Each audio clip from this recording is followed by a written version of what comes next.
This podcast is produced by Visionary Studios. Hey everyone, I'm Mitchell Rail, and welcome back to Let's Unpack That. Today, I am here with my friend Matthew Mata. Welcome back. How are you? Doing so good. Thanks for being here to co-host with me today. Anytime. But today, we are joined by someone you guys may have seen on TikTok last month who went viral after he spoke out against his Aunt Vicky, who broke down in tears on the house floor.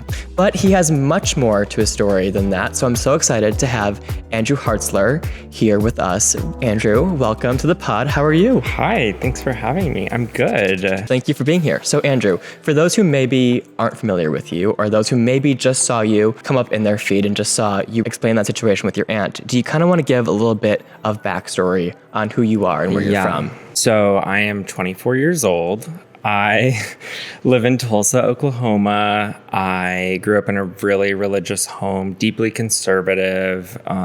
Growing up being gay was the worst possible outcome that I could have been for my parents. A lot of people know me as like the nephew or Aunt Vicky's relative, but I am a lot more than that. So I grew up in Kansas City in a small town, actually 40 minutes south of Kansas City. Very religious, evangelical. I was there until I went to college at Oral Roberts University in Tulsa, Oklahoma. And I graduated a year ago. And now I'm in my gap year, awaiting grad school in the coming fall. Growing up in like you said, in an evangelical community, how did that sort of shape your early childhood and middle age coming out?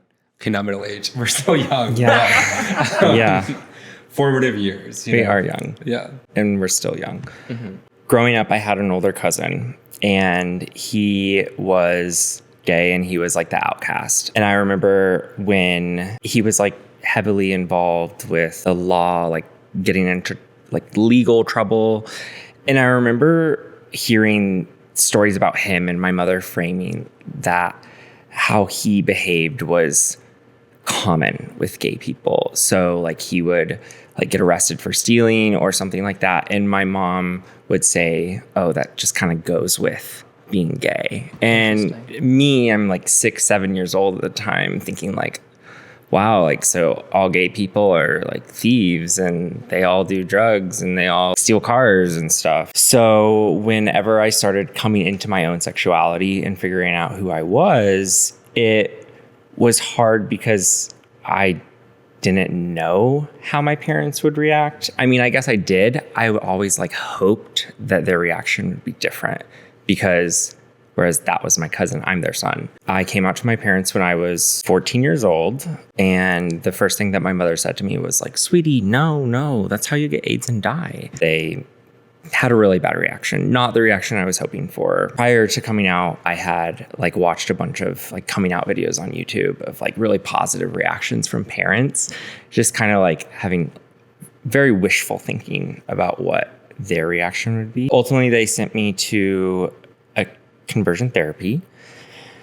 And it was this entire process of learning to hate who I was, because who I wasn't acceptable in the eyes of Christianity. And at the time I was young, I really just wanted my parents to love and accept me. And in my mind, the only way that I would get that was if I was straight. So in an effort to gain their acceptance, I tried to follow what I was being taught during this conversion therapy. How did your family kind of approach that conversation? Was it kind of a ultimatum, would you say? I actually had a conversation recently with my father about this, and he said you wanted to go, you wanted to do this. And I said to him well, what would happen if I didn't? What would happen if I said no? So at the time when my parents approached me with saying you're going to go do this and you're going to see this counselor, and it was never something that I objected to, because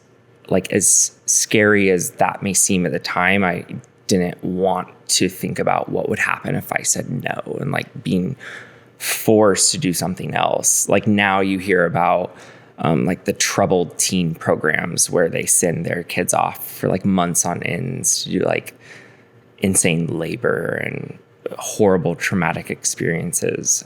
I went along with what they wanted me to do because I was afraid of what the alternative maybe have been. A conversation you had with your dad recently. Yeah.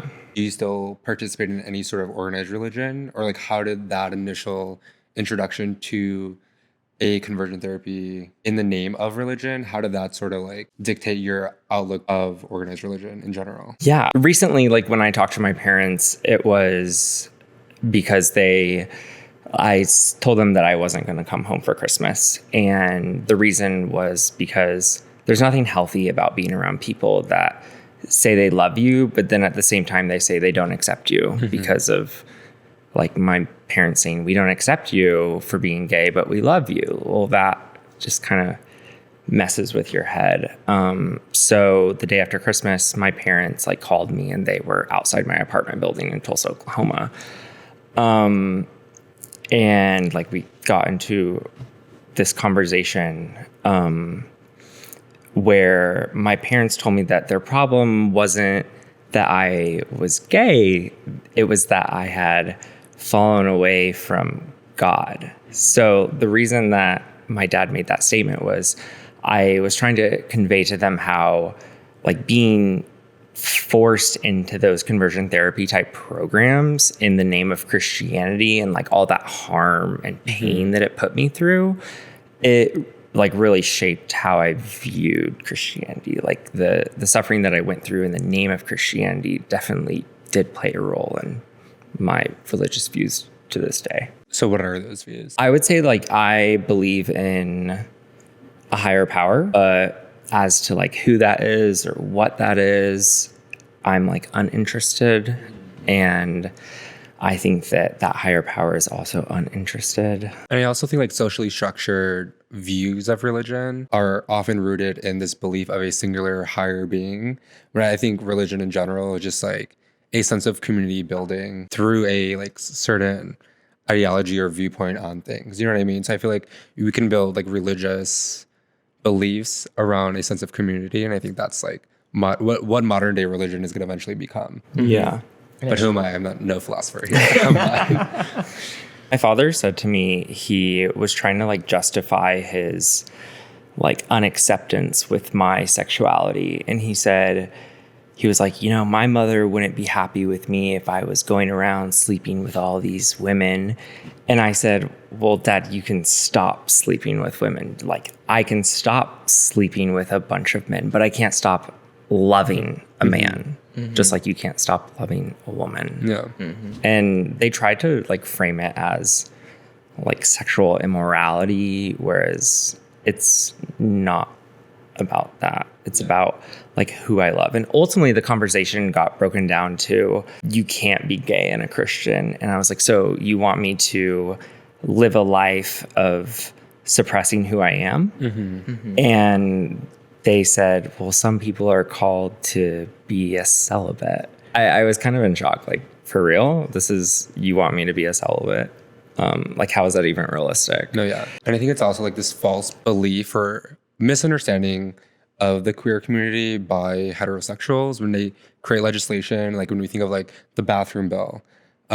This belief that we're overly sexualized and all we do, everything we believe in, like all we think about is a quickie. You know what I mean? And it's just like, that's not who we are. We're also human beings. We can contribute to society in so many ways that it's just like, why are you reducing me to a moment that I have with somebody intimate? Why? Like, do I look at you that way as a heterosexual? No, I don't. And it's just frustrating. I think a part of the reason that like Christians do that is because to them, like someone who has like an attraction to someone of the same sex, that isn't a sin, but in their eyes, it's a sin when you like act on those feelings. They're basically trying to legislate and stop people from those actions, which in their minds is a sin. You also went to a conversion therapy camp, correct, in Tennessee. Chattanooga. What were your experiences like at City that of camp? Chattanooga. Yeah. Oh man, that city. It was like daily sessions, like 3 times a day worship, and then 3 times a day, like listening to someone talk. And I remember the first like few days, like getting really tired and like bored of this monotone speaker, like preaching at me for however many hours and like falling asleep. And when you fell asleep, they would make you stand in the back and like keep your eyes open. And if you like me being someone who's a really heavy sleeper, I would stand in the back and just like fall asleep standing. And then they would like pour water over your head to make you like stay awake so that you could listen to how who you are is immoral. And yeah, it was... Sounds like torture. Yeah, it was definitely inhumane. I remember like a lot of kids, I say a lot, like a few that I knew there, they actually like didn't complete the program. Like their parents came and like picked them up because they had communicated to their parents like how awful it was. Did you ever communicate to your parents what was going on? Yeah, I begged my parents to like come and get me, like take me home. And it's like really messes with your head because at the end of the program, they had like a graduation ceremony that's supposed to be like a celebration because like you've made it. And my mom like did come and attend that. And like, of course, I was like happy to see my mother because it meant that I was going home. But definitely something that no child deserves to go through. Your time there, did you like create a connection with somebody who like you felt like was also like in your sort of same category of like, we're leaving this knowing we're still pretty queer. Yeah. And we're just going to push through mentally. Like we're going to leave stronger than these people can even imagine because like here we are persevering past this graduation. Absolutely. Yeah. I actually still keep up with her to this day. Like we're friends on Instagram. And I think it was those relationships that really made those weeks possible to like survive. I ended up pretending to be sick for the majority of the time, which worked out. It's because like if you're sick, then you didn't have to stand in the back of the auditorium. So following that camp, when you come back home, did that therapy continue? Like were those techniques continuing for you? Yeah. My parents wanted me to have like a continued accountability, as they said. So I went to this place called Desert Stream Ministries in Kansas City. I remember when my father first found this place, they said that they wouldn't see anyone that was under the age of 18. And having like a sigh of relief, like, okay, well, hopefully my dad can't find another place.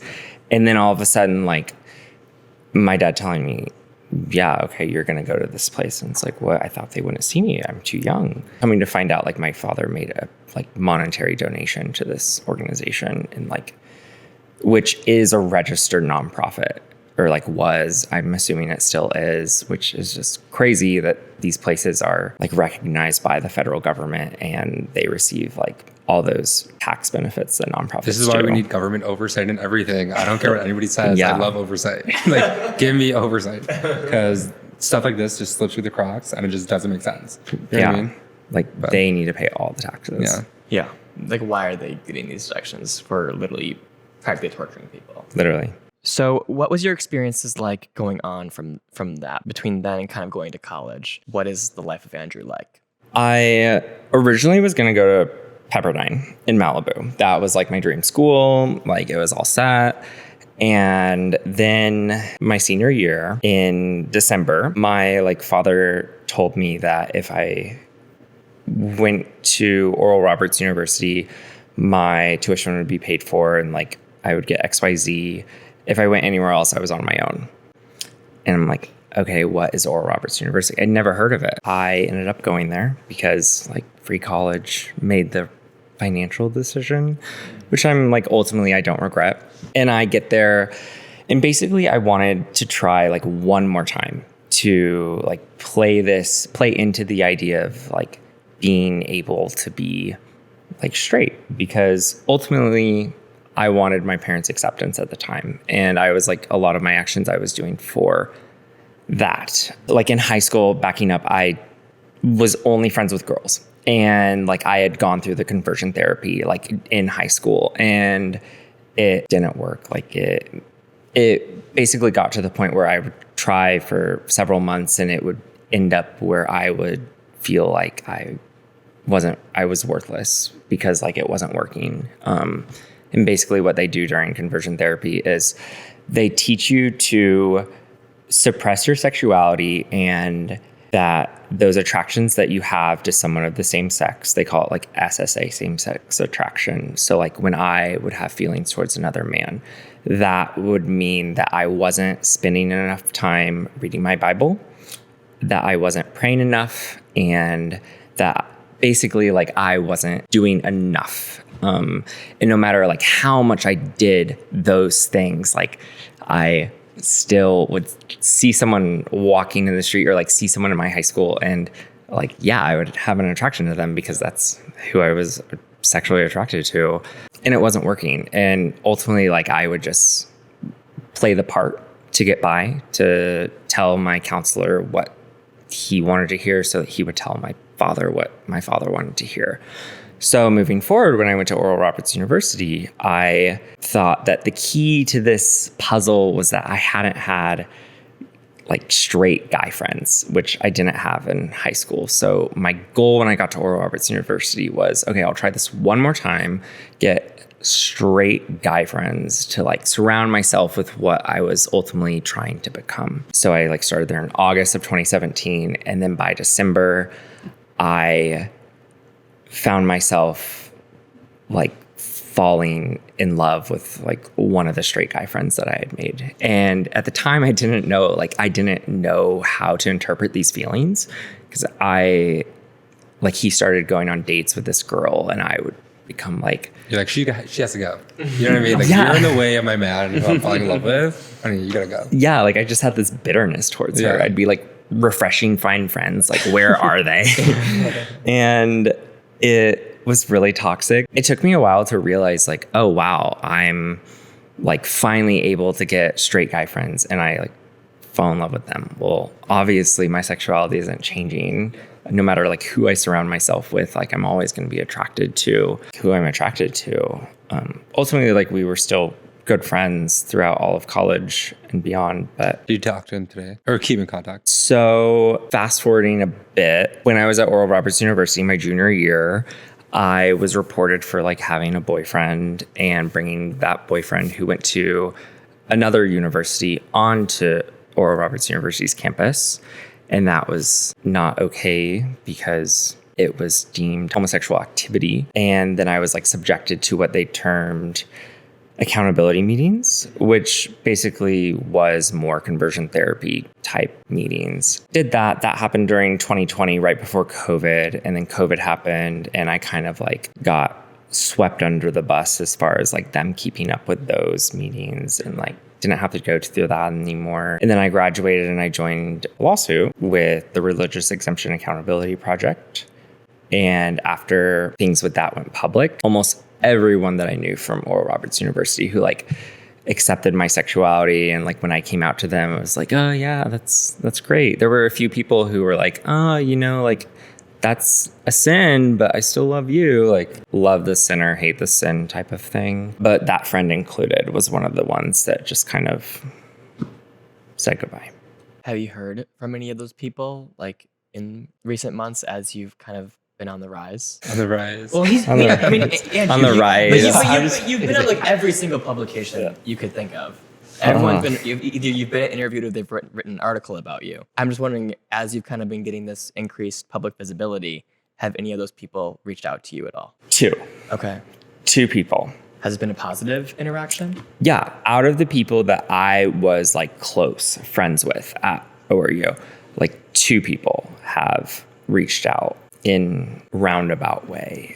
Okay. Lots of people that I didn't know at ORU who were like also queer have also reached out, which has been amazing. I've had professors reach out to me the response has been tremendous and overwhelmingly positive. You want to go back to like college and like talking about kind of like hookup culture in your experiences? Yeah, sorry that I like skip over a lot. You're good. I mean, I feel like hookup culture is really common. I think it's, at least for me, something that I was like kind of my first interaction with the gay community. Like I went to college and Grindr was kind of the first exposure to anything gay, and it was very overwhelming for me. And I kind of realized like I don't love just someone just walking into my dorm room and saying, let's do this right now. That's why you go to their house. But they were in the dorms too. So it was a very like uncomfortable. So fun. But it was not the bunk bed. But it put me in it just made me feel really uncomfortable. I just wasn't like down for that. It wasn't my vibe. But for you when you were in college, like what kind of was your initial exposure and interactions with hookup culture? I remember like going into this situation once where it was one of those things where someone's like, the door is unlocked, I'm in the basement, and like all the lights are off. And at the time, like me being naive, I was like, oh, cool. Like how convenient. And like me going, like walking into this and it just being like a total catfish, like not even like old pictures, just someone completely different. And I remember saying like, oh, I left my condoms in the car. I'll be right back. Because that was like the best I could come up with. And then I just like bolted out of there and like deleted Grindr for the next like 20 minutes. Yeah, however long. Out of his vicinity. It's probably for like a week. Yeah. An interesting point of like sexual practices that religious schools neglect when they have these parameters of like not practicing or not expressing yourself sexually is they do a disservice to the students that are queer, that are closeted, because we put ourselves in these situations.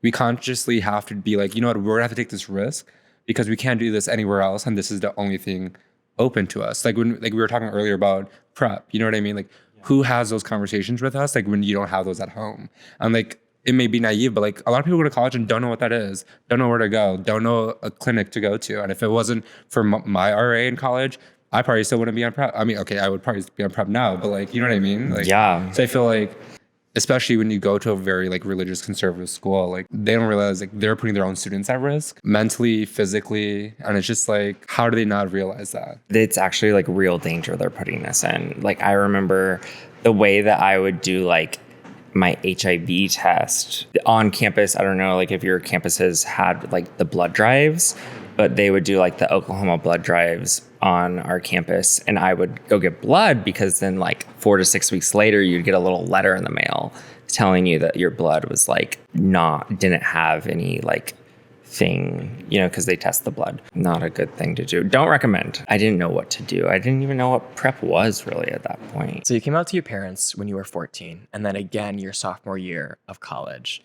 As you made your way through college, how did you kind of feel their support go away? And then once you graduated, what was the interaction with your family like? Did you feel like it slowly kind of deteriorated? I like to give my parents like some credit or like grace rather, because I've given them like hope, as in lying and saying like, oh yeah, I'm straight now, I'm cured, which I shouldn't have had to do regardless, but coming out to them again. So we've been on this emotional roller coaster. And then finally, when I came out to them the second time, when I was a sophomore in college, since then, I would say that my relationship with them has like matured. I don't know if it's gotten like better or worse, but if anything, it's got more authentic, which has been like really a good thing that needed to happen, but they still aren't 100% accepting, and there's nothing healthy about being around people who say they love you but they don't accept you. So when I graduated, I remember my father being like upset because it was kind of like he had this attitude of, well, I paid for this school that you went to and like you have all these bad things to say about it. Well, he forced you to go. Yeah. Well, in his mind, much, yeah. He still to this day will say like, I gave you a choice. You chose ORU. And it's like, yeah, you gave me choose free college. Right? Literally. Honestly, I think that my father wanted me to go to ORU because he thought that that was like the final seal on my like heterosexuality. Like when you're given with that choice of like, okay, they're to pay for college, but also like as a young person, it's just like, well, you're also then immediately put in a position, if you say no, of that immediate fear of like, okay, then what do I do? Like, how am I going to navigate life without the support of my family? Exactly. And I think like so often within the queer community, we have people every day making that tough decision to be like, hey, you know what? I just can't live with this family anymore. Like, I'm going to go do this for myself. And I think people who do that, I'm just like, I just commend them and just... Post-graduation, putting your name as like a gay person, like publicly, how did you kind of navigate that relationship with your parents as that became more and more clear as a part of your identity? I really got to a point where this sounds bad, but I was like, well, there's nothing left for them to take away, so might as well follow my passions and like stand up for what I believe in. Not saying that like standing up for what I believe in like didn't have consequences. Definitely pissed them off. I remember I forget if it was my mother or father, but one of them saying like, well, I'm straight. I just don't have to tell everyone about it. Why does it have to be such a big deal? And I'm like, you're not oppressed. Yeah. Like literally. I'm like, hello. There's things that they've required a lot of education on. And I think that honestly, that's a responsibility for all of us. We all know someone in our life who's like older from one of those generations that requires like being educated. And if we're at like a family gathering, like Christmas dinner, and there's like, Uncle Joe, Aunt Vicky, someone that is stuck in their ways, and like, yes, we can remain silent and just like take the beating of what they have to say, or we can tell them like what the effect is of their words, or like why they're wrong. I 100% agree. I think so many people, though, in our community shy away from that because they don't like confrontation or they're afraid of it. And I'm just like, at a certain point, if we see other demographics that are historically oppressed in society take a stance, it's almost like frustrating to me. I'm like, when are the most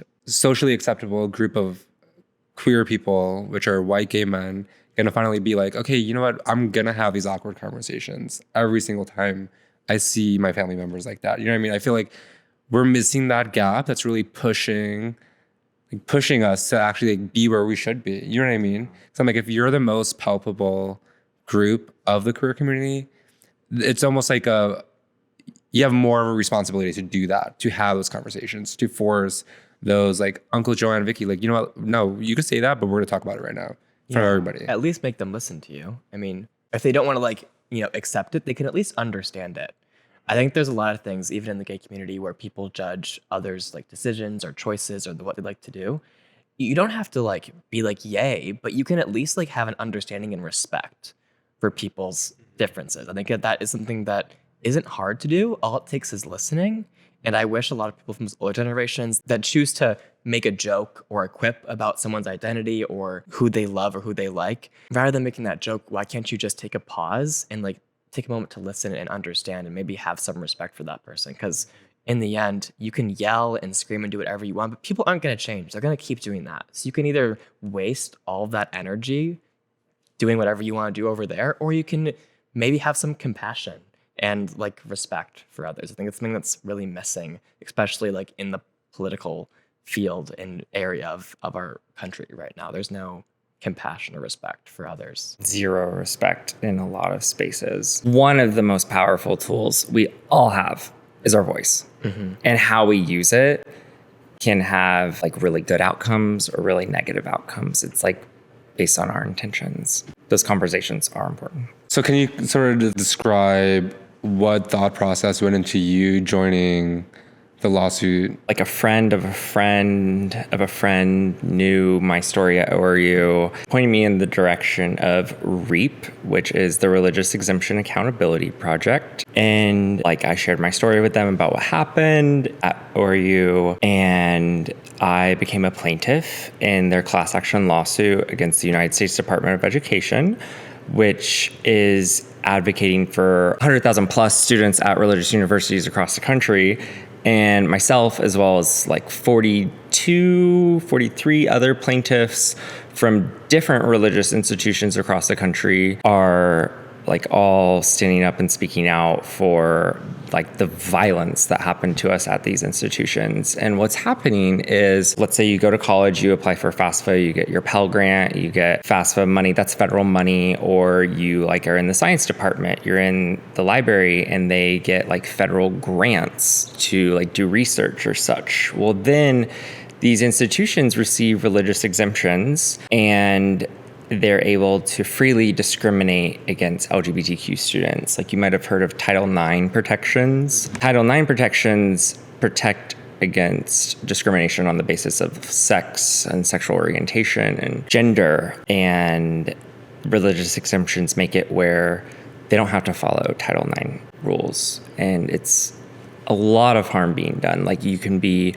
expelled, you can be subjected to conversion therapy like practices as I was, you can be denied admission, denied readmission. Like, there was a student at ORU who in the summer, she married her now wife, and then she was told that she would no longer be a student. She was denied readmission the following semester. And there's just countless stories of people having all this money that they've invested into college and all this time and that they put into credits that probably won't transfer to other universities, because a lot of these religious institutions are greedy and specialized. So it just creates a whole ruckus. What just amazes me about the whole conversation we've been having is this idea that those who are religious or hold religious beliefs are under this pretense of purity, when in fact we discussed multiple times how they aren't. And it just reminds me of like Jerry Falwell's school on the East Coast, that like where he... Liberty? Yeah. Where like he was just, you know, impure, going against like, you know, like what they believe in religiously. Did you see the documentary on Hulu about the pool boy? So it's spicy. Yeah, it is good. It was basically like him and his wife were having sexual intimacy with somebody they met who was like their son's age. It's called God Forbid. I highly recommend It it is really good. if you want like a spicy little movie. Binge-worthy, Yeah. watch alone, watch with the group. It's interviews with the pool boy. So he's like telling the story, and like his sister's in it, and like how they started a business together. He was flying him out for meetings with Trump at the school, and like all this stuff. It's crazy. But I think what was so interesting was like how the school amassed so much political power and weight because they were religious, they were evangelicals. And even when I would watch these ceremonies where these students would listen to Candace Owens speak, listen to Mike Pence speak, I was like, it's selling a delusion in a sense, you know, like a false delusion that like, if you do all these things, you will be perfect. You can amass all this power. But I was like, at the end of the day, the people who are going to have that power, who are going to be living immoral lives under the name of purity, under the name of religion, is just like, they're just as human beings as we are. There's a lot of corruption that happens at those schools. Just like It's exists so everywhere. power hungry too. Like, especially in that Liberty case, like he really was doing anything that he could to get that power, that influence. And I think the great thing that came out of that whole situation, which is like can be applied, I think, to like any school, not just like religious schools, is like then women started coming forward of like sexual assaults that started happening that the school tried to cover up because they didn't want to believe them. We as a society can like buy into things under this false pretense. But in reality, they're not really protecting us. They're protecting their bottom line, because a lot of these schools are businesses. Like at the end of the day, like when we think of sports, when we think about what happened to DeMar Hamlin, NFL was talking about, okay, I'm going on a tangent, but like they were talking about the playoff schedule. I was like, a man just had a cardiac arrest, is fighting for his life, and what people are worried about are the playoffs. But it's because at the end of the day, they realize it's a business. Yeah. And everything is so financially attached to what we do in America that it's just almost like, where then do we draw the compassion to be human beings towards each other? The first thing he said whenever he like came out of his coma was asking if he won, which is like crazy. It's like brainwashing.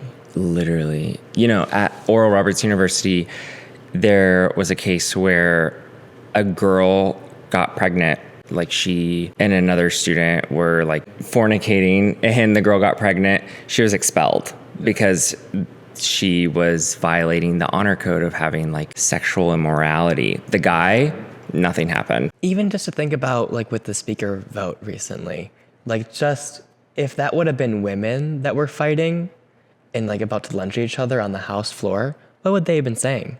But it's two men, and it's just guys being guys like that. It's roughhousing. It's just roughhousing. Let alone if it would have been a person of color, it would have been like, we're barbaric. You know, we have short tempers. Look at us. We can't be civil. Speaking of politics and speaking out, a month ago, you decided to speak out against your Aunt Vicky as she started to tear up on the House floor. For those who don't know, like, where does she represent? And like, yeah, so she is actually no longer a politician. She previously was a United States Congresswoman representing a district in Missouri. And then this past year during the midterm, she decided to like run for Senate, and she lost the primary. And when you run for Senate, you can't like simultaneously run for Congress. So she started in the US Congress back in like 2010, 2012, somewhere around there. She had always said that she would run for Senate when she was like ready to retire, because if you lose the race, then you're done. I don't think she's done with her career, but yeah, I spoke out against her as she started crying and making a scene. And I had previously come out to her in February of this past year, 2022. And it was a very like typical response of like, love the sinner, hate the sin. Like, oh, I still love you, but like, well, you know, that's like not what I believe. Yeah. For those who don't know, like she was crying during the Respect for Marriage Act. Her words were like, I urge my colleagues to vote against, to oppose this like dangerous and misguided bill, basically referring to LGBTQ people as a threat to society. And she was like weaponizing her own religion to frame queer people as a threat to that religion, which has extreme real world effects, as we saw in like Colorado and Florida. What was it, like 2 days ago? A 19-year-old was arrested for threatening online to kill LGBTQ people. Like there's real world violence, and these young people especially are hearing people in power framing queer people as dangerous groups. Then that's putting in these young people's minds that we're someone to fear, to oppose, to like act out with violence towards, and it's harmful. So I felt like if I didn't respond to her words, I was complicit. So I made a TikTok. And it got a lot of attention. Yeah. What was it like to see that attention come in and like see that view count go up and like people resonating with your message? It was like my first like real experience on TikTok. I had like 10 followers. I had like one video that had like no Was one of them Aunt views. Vicky? No. We still follow each other on Instagram though. Oh, that's good. Yeah. So kind of her. I like check, not often, but every once in a while. Can you sort of like walk us through the timeline of making that TikTok? Because like as you saw C-SPAN, as you saw your aunt say these words, was your immediate reaction to go to this platform and be like, I'm going to make this TikTok something that I've never really done before? Was it more like an adrenaline rush sort of like action, or was it? It was definitely a lot of thought. It was a Thursday that she made those words on the house floor. And I remember like sleeping in kind of late that day and waking up, and someone had like tagged me on Instagram of this account that it didn't have very many followers, not very many likes. So I just assumed it was an old video, like from 2015 when the Supreme Court had their ruling. And I didn't really think much of it because this kind of rhetoric from my aunt is quite common. And then like scrolling and seeing like Queer Tea or like other news sources like posting about it and being like, oh my gosh, wait, this is right now, this is happening. So immediately I did go to C-SPAN, and C-SPAN is actually like a really easy to use interactive website. Shout out to C-SPAN. And I watched like her whole speech because all of the videos in the news at that time were just showing the last like 10 seconds where she started to cry. But yeah, I watched her whole video and like really hearing everything that she had to say about a law. It was terrifying, honestly. It made me super mad, and I could have like picked up the phone and called her. I could have texted her, but having known that I had already had that conversation, that really difficult conversation with her about like my sexuality, and like knowing that she knew where her nephew like was and who her nephew like loved, and the effects that hopefully she realized her words had on like her nephew, that I was like, well, she obviously doesn't care. So it's not going to do anything to reach out to her. But I sat on it. I stirred. Was there a moment you cried? Were you like almost like, what is happening? Oh yeah. At this moment? No, tears are so healthy. I have this whole playlist on my YouTube account, like sad scenes from gay movies, and like like Lana Del Rey songs put over like the gay scenes from Euphoria with like the dad and whatever. It gets me to cry every time. And it's healthy. Crying is like super good. It literally like cleans your eyes out. Once a day. Cleans your head. So I stayed up all night, like Thursday night. I was just like literally stirring, thinking like, okay, how do I respond? Should I like write something? Should I like, what do I do? And I knew I needed to do something. Made the TikTok and got done with it at like 6 a.m., posted it, and then I had to be into work at like 10 that day. I work in social services with foster kids. And I remember before I got in the shower, before I went to work, it was at like 300 views. And when I got out of the shower, it was at like 20,000 views. And I was like, oh, wow. That was a long shower. No, it wasn't that long. It just like pop. I had one video go viral when I was in college, and like when the views are like really in the algorithm like that, like it just like goes like 100K in like an hour. Like The girls are watching. Yeah. And they got their eye on you. Yeah. Okay, so these views are going crazy. How are you processing it? I reached out to people that I work with at Reap, and I was like, yeah, this happened. This is going on. Because I like do mention the religious exemptions that are happening in my TikTok. I think at like 11 a.m. I started getting calls. Huffington Post called me. BuzzFeed called me. Where are they finding your number? Honestly, so like the first few hours after that happened, I had my number like on my Instagram profile where you could hit like contact and it would show like email, phone number, and immediately like after one text from someone that was like, hey, saw your TikTok, this is so cool, it's like, whoa, how'd you get this? Got rid of that. And then this account on Instagram called The Progressivists, they like post progressive news. They have like 900,000 followers. They posted my TikTok on Instagram and then invited me to be a collaborator on it, which I accepted. And then that was when things like really started picking up. And there was literally like a 10-day period where every day I was doing some sort of like interview, podcast, radio, something. And then it was Friday afternoon, evening, I got a DM from someone from the White House inviting me to the signing. She actually didn't tell me when it was. She was just like, hey, we want to make sure that you're here. I'm like, yes, that's awesome. I took a 5 a.m. flight on Tuesday morning and made it to the White House. Like to my left was someone from RuPaul's Drag Race. To my right was like the CEO of this like major national LGBTQ organization. Can you describe the crowd that was at the White House? Like, was it representative of the queer community? I think that the White House tried really, really hard to make sure that it was. Like any openly like queer state politician or like council member from across the country was invited. Like there were like over 1,000 people there, and I'm like so fortunate to be one of them. The Biden administration really put a lot of work into that. Sam Smith performed. This other person also performed and sang a song about like rainbows. Everyone knew who they were, but like it was a few generations older than me. I did not know who she was, but she was awesome. There was like this like really cool like queer DJ that was there that was like DJing in between the sets. I think like the funniest thing was I had a +1. My friend Josiah went with me, and I would see someone like standing up on the stage and be like, oh my God, Josiah, who is that? And realize like, oh, that's just a Marine. You know, seeing like a really hot person is like, oh my God, that's a celebrity. That's a famous person. Like, oh, they're from the TV show, and it's just another Marine. Like, honestly, the hot Marines were overwhelming. Serving our country. Oh my God, they are protecting. Dude, where's the salute emoji when you need it? Like, yes. Yes.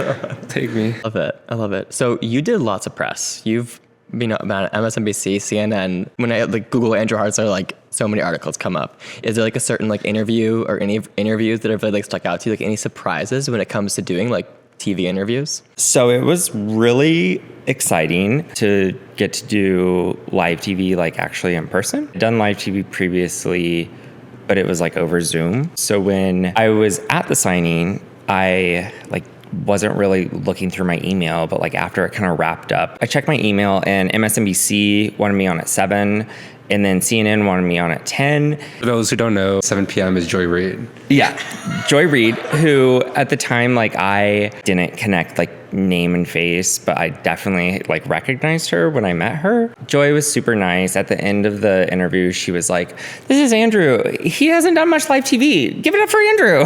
And I was like, yeah, I try. Went back to my hotel, had like 2 dry martinis, and then I got picked up to go to CNN, and best interview I had ever done. They have a screen underneath the camera so you can like see yourself. And MSNBC said that like their company-wide policy is they like aren't doing glam.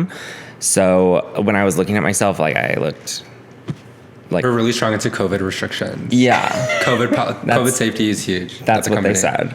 But CNN, like they had a whole glam team, and that was fun. That was an experience. Okay. Yeah. Well, that's so cool. It's so great to like see like you standing up and like getting this platform and also like using the platform to such like good use, and like making your voice heard, I think is so incredible and helping so many people. So thank you for doing that. And thank you for being here. Thank you. Andrew. It's so great. Do you have any other advice maybe to yourself when you were younger, when you were in that conversion therapy space of your life, like in high school? Is there any advice that you would give that version of you? Like, it's wild to think about, like, at that time, if I knew that, like, that pain, that suffering, that trauma would someday, like, come to where I am now, like, I would have never imagined that. Like, in the moment, I couldn't have come up with an idea of putting all that to a somehow, like, good use, you know? Yeah.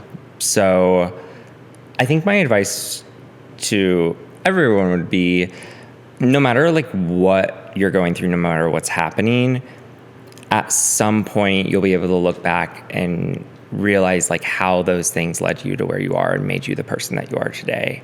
And that ultimately, like, everything happens for a reason, but sometimes the reasons are very hard to see in the moment. So you push through, you survive, and we're all fighters, we're all survivors. Exactly. Well, that's great advice. Thank you, Andrew. Do you want to give everyone your socials so they can follow you? Yeah. My Instagram and TikTok is at Andrew Hartzler. Let me follow you really quick. Thank you, Andrew. And you guys can follow us on TikTok at Unpack That Pod and on Instagram at UnpackTHT. And we'll see you guys next Thursday. Bye, everyone.